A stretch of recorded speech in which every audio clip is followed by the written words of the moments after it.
Todos se rieron cuando una pobre viuda compró una mansión abandonada por solo $100. Decían que estaba maldita, que nadie salía vivo de allí. Pero cuando abrió una pared oculta y vio lo que había dentro, todo el pueblo quedó sin palabras.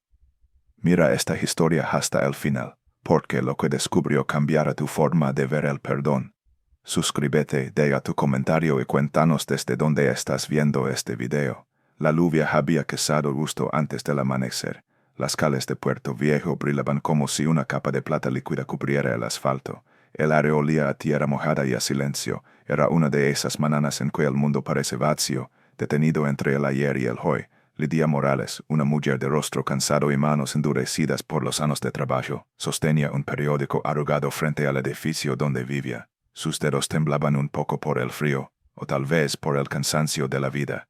Hacía 2 años había perdido a su esposo y a sus 2 hijos en un accidente. Desde entonces, nada la mantenía realmente viva. Solo caminaba, respiraba y esperaba. Esa mañana, entre los anuncios de autos usados y trastos viejos, una línea llamó su atención. Mansión antigua en venta. Precio simbólico. Urgente. No decía más. Ni fotos, ni detalles. Solo una dirección. Lidia la leyó varias veces, como si las palabras pudieran cambiar. Luego dobló el periódico y empezó a caminar. Algo en su interior la empujaba a ir. No tenía nada que perder. El camino la llevó a las afueras de la ciudad, donde los edificios modernos desaparecían y quedaban solo árboles retorcidos, cables caídos y casas vacías. Allí, tras una verja oxidada y cubierta de hiedra, se alzaba una construcción enorme. Ventanas rotas, muros grises. Una torre solitaria que parecía mirar al cielo con desprecio. Era la mansión de Domenico Rossini. Todos en Puerto Viejo conocían ese nombre. Hace décadas, Rossini había sido un hombre temido, un magnate con fama de mafioso, dueño de medio puerto y de muchas vidas.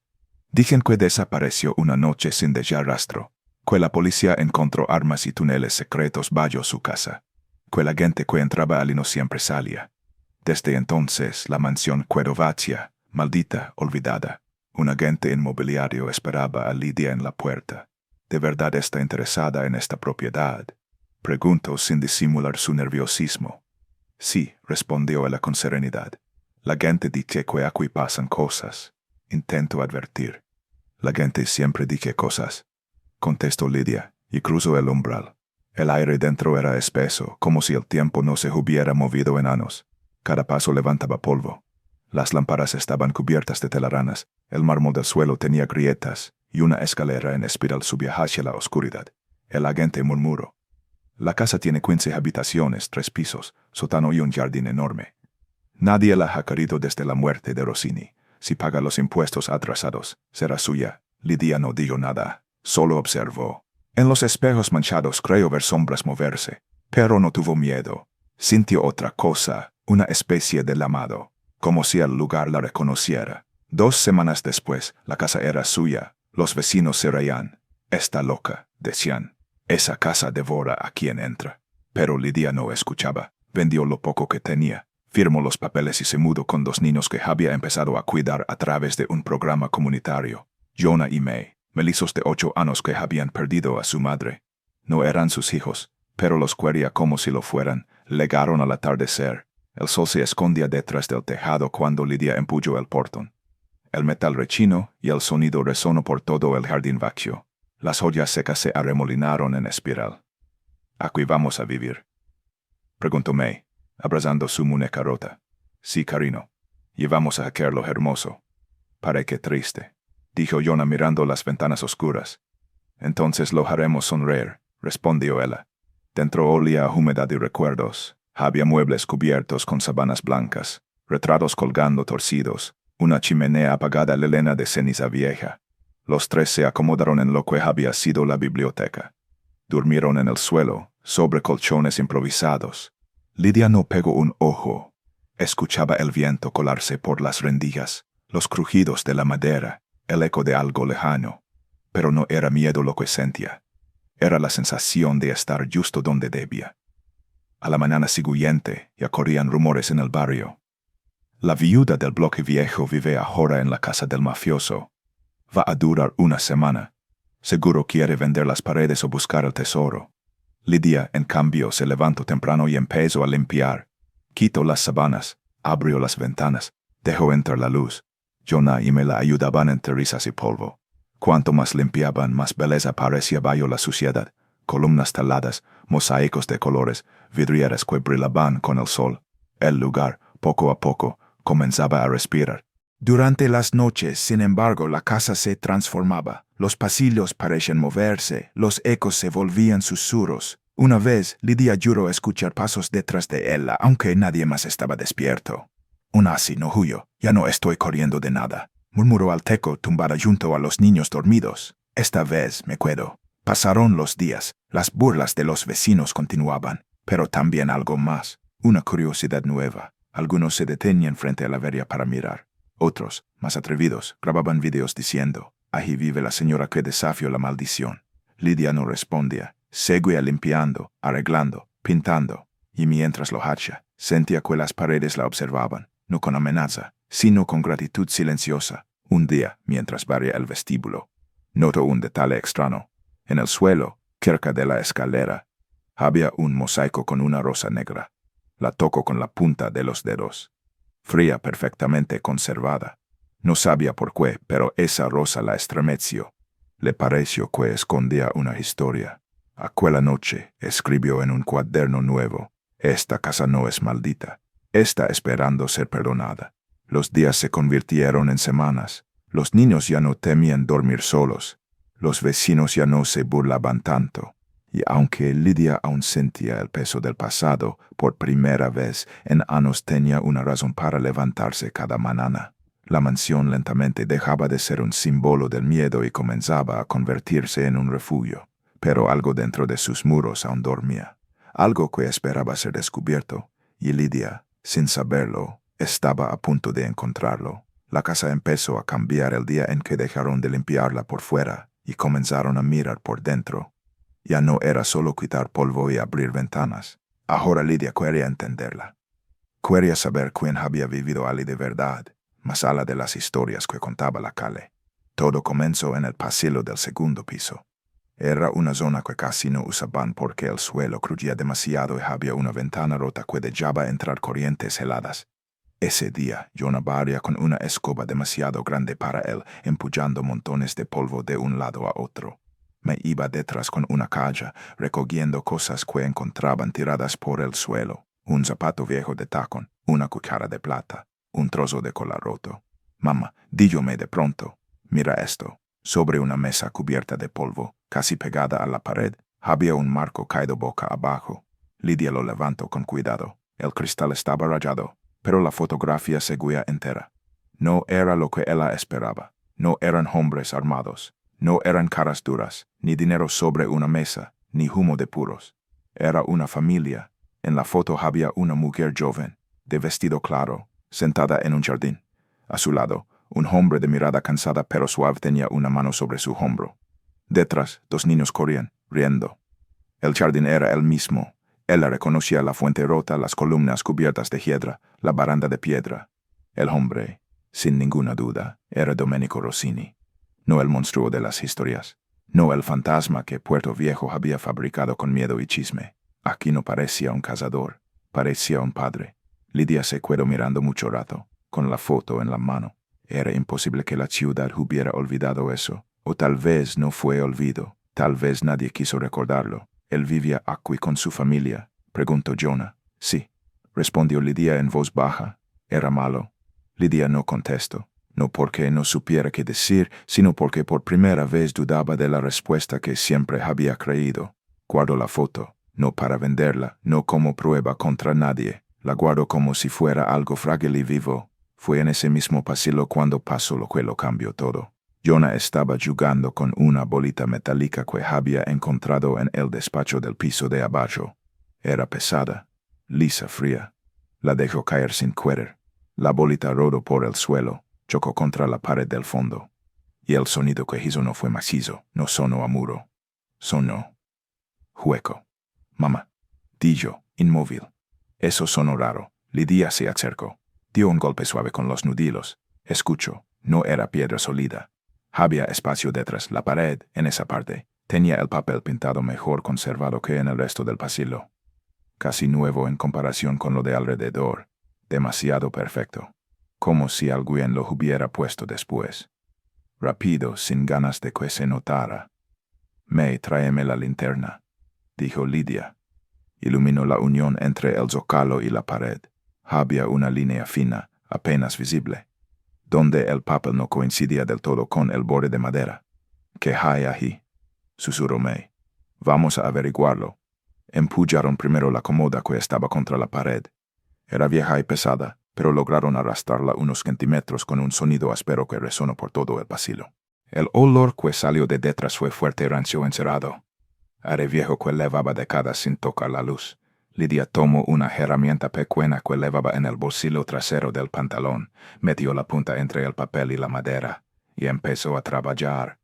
1, 2, 3 golpes. El yeso cedió. Se desprendieron trozos de pared y detrás apareció hierro. No un tubo, no un hueco cualquiera. Era una puerta cuadrada, empotrada dentro del muro, metal pesado, borde grueso, un círculo en el centro, una combinación, vieja, gastada, el tipo de caja fuerte que nadie pone en un pasillo normal. Por un momento ninguno habló, el aire cambió. Fue como si toda la casa contuviera el aliento. ¿Eso es un tesoro?, preguntó Yona, sin poder apartar los ojos. Lidia no respondió. Ella también sentía el corazón golpeándole fuerte en el pecho.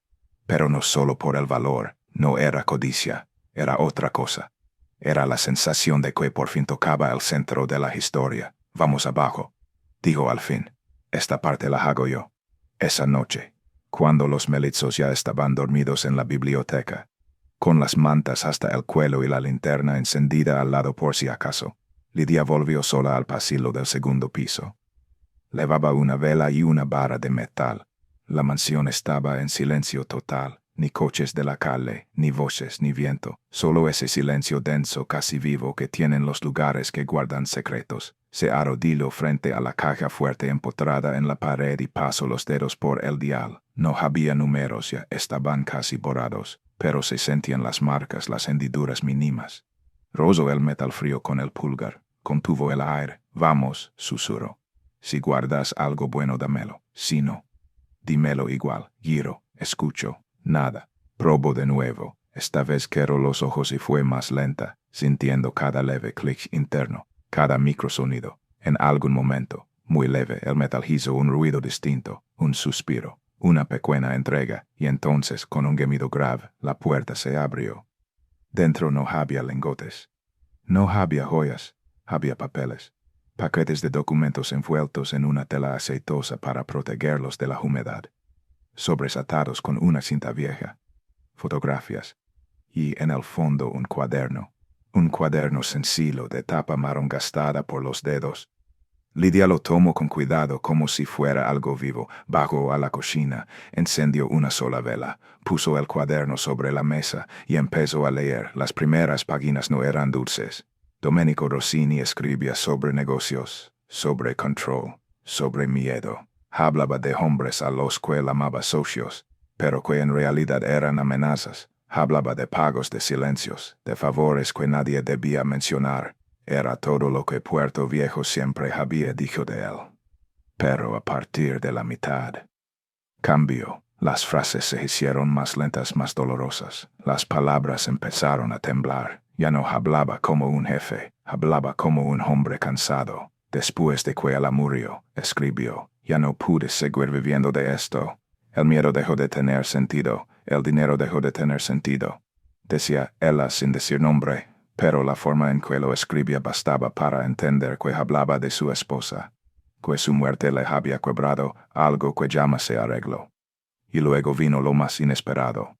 No hablaba de huir con el dinero. No hablaba de esconderlo para él.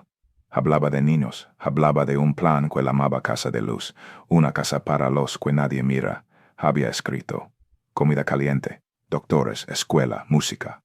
Una cama que no desaparezca al día siguiente. Quiero que esta casa, que construí con miedo, termine siendo un lugar de cuidado, no de silencio. Lidia dejó de leer por un momento. Tenía las manos temblando. Miró alrededor. Estaba sentada en la cocina de esa misma mansión. Una mansión que toda la ciudad llamaba maldita, y estaba leyendo que el hombre más temido de Puerto Viejo no había querido más poder al final. Quiso perdón. Quiso dejar algo limpio. Siguió leyendo. Encontró documentos legales, transferencias, firmas notariales, números, cuentas, todo en regla. No era una fantasía escrita en un momento de culpa. Era un plan, un fondo real dinero reservado para abrir esa casa. Y un detalle más. Ese dinero estaba congelado porque el Estado había incautado todo cuando él desapareció. Nadie lo usó. Nadie lo liberó. Nadie lo mencionó. Lo enterraron junto con su nombre. En el último tramo del cuaderno la letra cambiaba, como si hubiera escrito con prisa. No me van a dejar salir, decía. No me van a perdonar. Saben demasiado. Saben que quiero cerrar esto y no me lo van a permitir. Una línea después, una sola frase. Perdóname.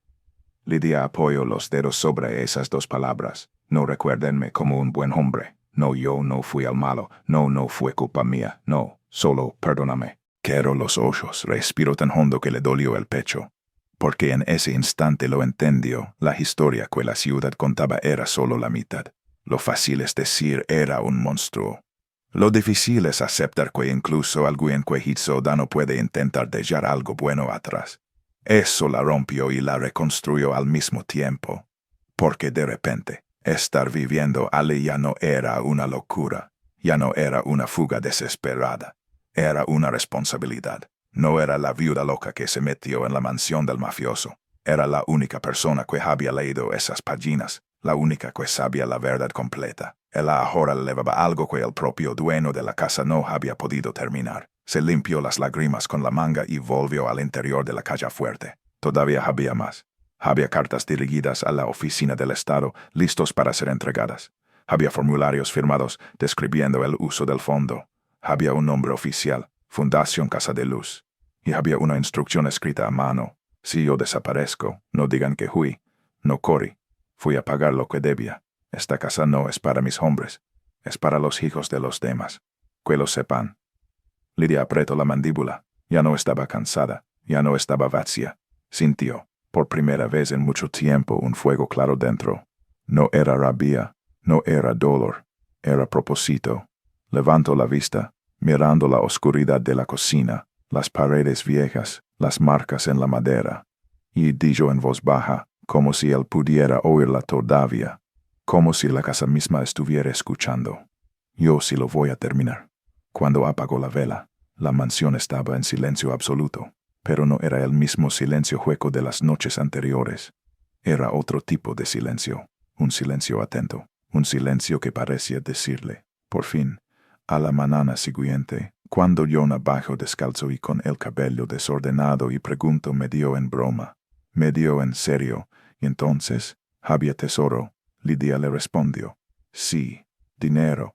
Él la negó con la cabeza, algo más grande. No explicó más. Aún no, eso vendría después, porque a partir de ese día, Lidia dejó de ver la mansión como un refugio personal y empezó a verla como una promesa pendiente. La promesa de un hombre que todos llamaban monstruo, pero que en su última página había escrito, perdóname, y que sonó con convertir una casa de miedo en una casa de luz. Y en ese momento, sin anunciarlo, sin ceremonia, sin testigos, ella decidió que iba a pelear para que esa promesa se hiciera realidad, aunque se burlarán, aunque intentarán detenerla, aunque la ciudad entera la quisiera ver fracasar, porque ahora ya no estaba sola, tenía a los niños, y tenía la verdad. La verdad estaba escrita, firmada y guardada detrás de una pared celada durante décadas. La verdad ya era suya. El amanecer llegó silencioso a Casa de Luz. Las primeras luces se filtraban por las ventanas rotas, tocando el polvo suspendido en el aire. Lidia Morales, con los ojos enrojecidos por otra noche sin dormir, se sentó frente al cuaderno de Domenico Rossini. Las páginas abiertas parecían respirar con la misma ansiedad que ella. Había pasado días releyendo los documentos encontrados en la caja fuerte, tratando de entender las fechas, los celos, los nombres, y cada vez estaba más segura. El fondo del que hablaba Rossini existía, pero había sido congelado cuando el Estado confiscó sus bienes. Nadie volvió a mencionarlo, nadie lo reclamó. Hasta ahora, Lidia sabía que era una simple viuda sin poder, sin contactos ni dinero. Pero algo había cambiado en ella. Ya no se veía como una víctima. Ahora era la guardiana de un legado, la única que podía cumplir el deseo de un hombre que había querido redimirse antes de morir. Así comenzó su lucha. Primero la llamó a la oficina de registros de Puerto Viejo. La atendieron con frialdad. Fondos de Rossini. Repitió el empleado al otro lado del teléfono. Señora, ese caso tiene más de 30 años. Los documentos son reales. Insistió Lidia. Tengo pruebas. Lo dudo, respondió él antes de colgarle, pero Lidia no se rindió. Siguió llamando. Archivistas, abogados, contadores, cualquiera que pudiera escucharla. La mayoría la ignoraba. Otros la trataban como si fuera una loca más buscando oro de mafiosos. Hasta que un funcionario le dio un nombre. Don Howard Caldwell, un viejo abogado que en su juventud había trabajado en la administración estatal. Si alguien puede decirle qué hacer, es él, le dijeron. Cuando por fin lo contactó, su voz era seca pero curiosa. Si tiene documentos de Rossini, señora Morales, dijo Caldwell, será mejor que venga a verme, pero le advierto, los fantasmas de ese hombre aún respiran en esta ciudad. 2 días después, Lidia llegó a su despacho con una carpeta llena de copias. El abogado las examinó con una lupa durante largo rato. Son auténticos, murmuró finalmente, o falsificaciones hechas con una precisión imposible para alguien sin poder. Levanto la vista y la miro con una mezcla de respeto y temor. Sabe en lo que se está metiendo. Solo quiero hacer lo que él no pudo, respondió ella. Eso mismo dijo él, susurró el abogado. Antes de desaparecer, comenzó entonces un proceso largo, lleno de burocracia, celos, papeles y sospechas. Cada semana traía nuevas trabas. Algunos funcionarios la miraban con burla, otros con miedo. Una viuda pobre que quiere abrir el caso Rossini, decían, pero Lidia no retrocedía. Por primera vez en años, tenía una causa más grande que su propio dolor. Los niños, Jonah y May, vean cómo su madre adoptiva salía cada mañana con los documentos bajo el brazo y regresaba a la noche que era agotada pero firme. ¿Por qué haces todo esto? Preguntóme una noche mientras cenaban pan y sopa. Porque hay cosas que deben terminar bien, aunque empiecen mal, respondió Lidia. El invierno pasó, y con la llegada de la primavera, llegó también una carta oficial. El sobre llevaba un sello del gobierno y el nombre de Howard Caldwell. Lidia lo abrió con manos temblorosas. Los documentos de la Fundación Casa de Luz han sido verificados. El fondo puede ser restaurado bajo supervisión del Estado. Por un momento no respiró. Luego las lágrimas cayeron sin que pudiera detenerlas. ¿Qué dice? Preguntó Jonah, acercándose. Lidia sonrió a través del llanto. Significa que podemos terminar lo que él empezó. Esa noche encendió la chimenea. Colocó sobre la repisa el cuaderno y la cruz de plata jalada en la caja fuerte. Las llamas se reflejaban en el metal, lanzando destellos sobre las paredes. Por primera vez la casa no parecía un lugar de sombras. Parecía estar despierta, pero el renacer del lugar no pasó desapercibido. Al día siguiente, Lidia encontró un sobre sin remitente en el buzón. Dentro había una nota escrita con tinta corrida. De hielo enterrado, señora Morales. No sabe lo que ha tocado. Ella la quemó en silencio. Sin embargo, las amenazas continuaron. Aparecieron nuevas cartas. Frases pintadas en la verja. Estás cavando tu propia tumba. A veces veía autos desconocidos estacionados frente al portón. Escuchaba pasos afuera de noche, susurros que el viento arrastraba entre los árboles. Cuando le contó todo a Caldwell, él solo asintió con gravedad.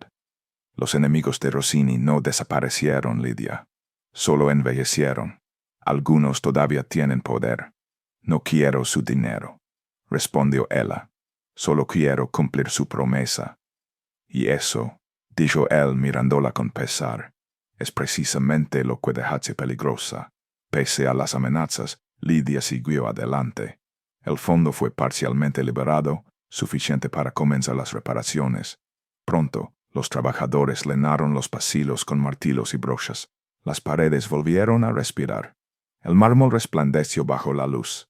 Los vecinos antes curiosos comenzaron a ayudar. Algunos traían flores, otros comida. El miedo se transformaba lentamente en respeto. Un periodista local le pidió una entrevista. Él dudó, pero aceptó. En la sala iluminada por el sol de la tarde, habló de Rossini y de su sueño. Construyó una casa de poder, dijo, pero quiso dejar un hogar de misericordia. Sus palabras se propagaron como fuego. La historia de la viuda que redimió la mansión del mafioso cruzó fronteras. Legaron cartas, donaciones, voluntarios. Sin embargo, la luz atrae sombras. Una noche el teléfono sonó. Cree que está salvando su alma. Susurró una voz masculina al otro lado. Solo está escribiendo una mentira más. Y colgó. Lidia permaneció quieta, con el auricular en la mano, mirando la oscuridad. Ya no tenía miedo. Había entendido algo. La verdad duele porque obliga a los demás a recordar lo que prefieren olvidar. Al día siguiente, Caldwell la llamó. El comité aprobó la liberación parcial del fondo. Le dijo con emoción: «Lo has logrado, Lidia». Él cerró los ojos, dejando que las lágrimas corrieran una vez más. «No yo», susurró. «Lo logró él a través de esta casa». Esa noche camino por el pasillo donde había encontrado la caja fuerte. El viento se colaba por las ventanas, trayendo el olor de la lluvia. Los niños dormían arriba. La mansión estaba viva. Puso una mano sobre la pared y susurró: «Lo hicimos, Domenico». Y en el silencio que siguió, juraría que escuchó un suspiro leve, casi humano, mezclado con el crujido de las vigas. No era el sonido del miedo, era el sonido de algo que despertaba por fin a la vida. El verano había llegado a Puerto Viejo, y con él un aire nuevo. Donde antes había polvo y silencio, ahora había risas, pasos, música.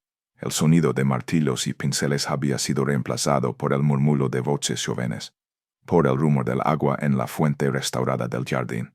La vieja mansión de Domenico Rossini había vuelto a la vida, y todos en la ciudad lo sabían. Lidia Morales observaba desde la entrada principal, con las manos cubiertas de pintura blanca. Los niños corrían por el patio con brochas, ayudando a los voluntarios a terminar los últimos detalles. En la fachada, un nuevo letrero brillaba al sol: «Casa de Luz. Un hogar para cada niño». Cuando lo vio terminado, sintió algo más profundo que orgullo. Era la certeza de que la oscuridad de aquel lugar y la suya propia habían encontrado redención. Los primeros niños llegaron en agosto. Venían del orfanato municipal y de familias que no podían mantenerlos. Llegaron tímidos con los ojos llenos de desconfianza. Lidia los recibió uno por uno, arrodillándose para mirarlos a la altura de los hoyos. «Aquí nadie está solo», les decía. «Esta casa ahora es tuya». Jonah y Meya, convertidos en pequeños cuías, les mostraban las habitaciones recién pintadas, el comedor amplio, la biblioteca donde la luz caía en rayos dorados sobre los libros. Las risas comenzaron a llenar los pasillos donde antes solo se escuchaban ecos. Las paredes parecían absorber ese sonido como si lo hubieran estado esperando durante décadas. El cambio en la ciudad fue lento pero inevitable. Los mismos vecinos que una vez se burlaron de la viuda ahora cruzaban la verja con cajas de juguetes, mantas, libros.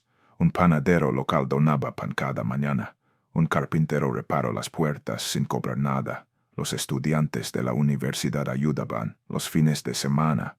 Casa de Luz ya no era la casa del mafioso, era el orgullo de Puerto Viejo. Un día, mientras Lidia ordenaba papeles en el despacho, recibió una carta con el membrete del Estado. Era de Howard Caldwell. La abrió con manos temblorosas. «Querida señora Morales, el comité ha decidido liberar la totalidad del Fondo Rossini. Desde este día, usted es su única administradora. Confío en que sabrá hacer con él lo que todos nosotros debimos haber hecho hace años. Con respeto, Howard Caldwell». Lidia se quedó en silencio, mirando la carta largo rato. Luego, sonrió con una serenidad que no recordaba haber sentido nunca. Todo el esfuerzo, la humillación, las amenazas, los meses de duda, habían valido la pena. Aquella noche reunió a los niños en el salón principal.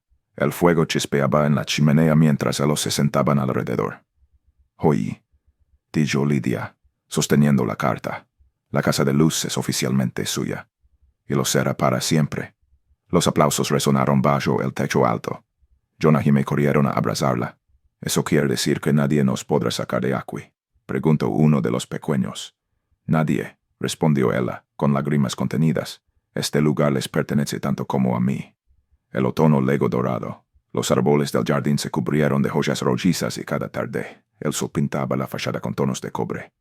Los niños colgaban guirnaldas, preparaban dibujos y las risas se mezclaban con el canto de los pájaros que regresaban al tejado.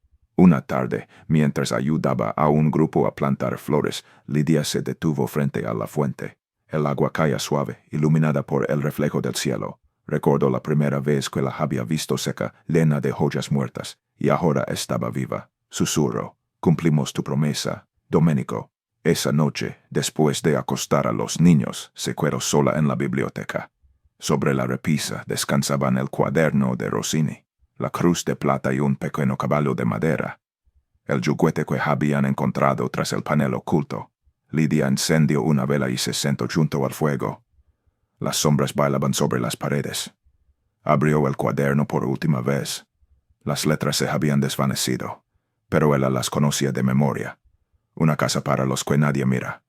Cerró el libro y sonrió. Al amanecer, Jonah la encontró dormida en la silla, con el cuaderno abierto sobre el regazo y una expresión de paz. La luz dorada entraba por los ventanales iluminando su rostro. No hubo gritos ni llanto. Los niños se tomaron de las manos y guardaron silencio. Semanas después, la ciudad entera asistió a una ceremonia en el jardín. El alcalde anunció que el hogar llevaría su nombre: Casa de Luz. Fundación Lidia Morales. En la fuente colocaron una placa de bronce con sus palabras grabadas: «Hasta la casa más oscura puede volver a dejar entrar la luz». Con los años el hogar creció. Llegaron más niños, se construyeron nuevas salas, un huerto, una escuela pequeña. Algunos de los primeros niños regresaron como adultos para ayudar, y aunque el tiempo siguió su curso, cada atardecer, cuando el sol se reflejaba en las ventanas, muchos lloraban ver la silueta de Lidia de pie en la puerta, observando con ternura, rodeada de luz. El viento movía las cortinas, el agua seguía corriendo en la fuente, y el eco de risas nuevas llenaba la casa que alguna vez fue símbolo de miedo. Ahora era un santuario. Un hogar nacido del arrepentimiento y mantenido por el amor. Y mientras el sol caía sobre el letrero dorado de Casa de Luz, parecía que todo Puerto Viejo respiraba en paz, sabiendo que incluso los fantasmas pueden encontrar descanso. Si alguien se atreve a perdonarlos, la casa maldita se convirtió en un refugio de esperanza, y la viuda que todos ridiculizaron terminó iluminando toda una ciudad, porque incluso la oscuridad más profunda puede aprender a dejar entrar la luz. Si esta historia te conmovió, suscríbete al canal, déjanos tu comentario y comparte este video con alguien que crea en los nuevos comienzos. Cuéntanos desde qué país nos estás viendo, tu historia también importa.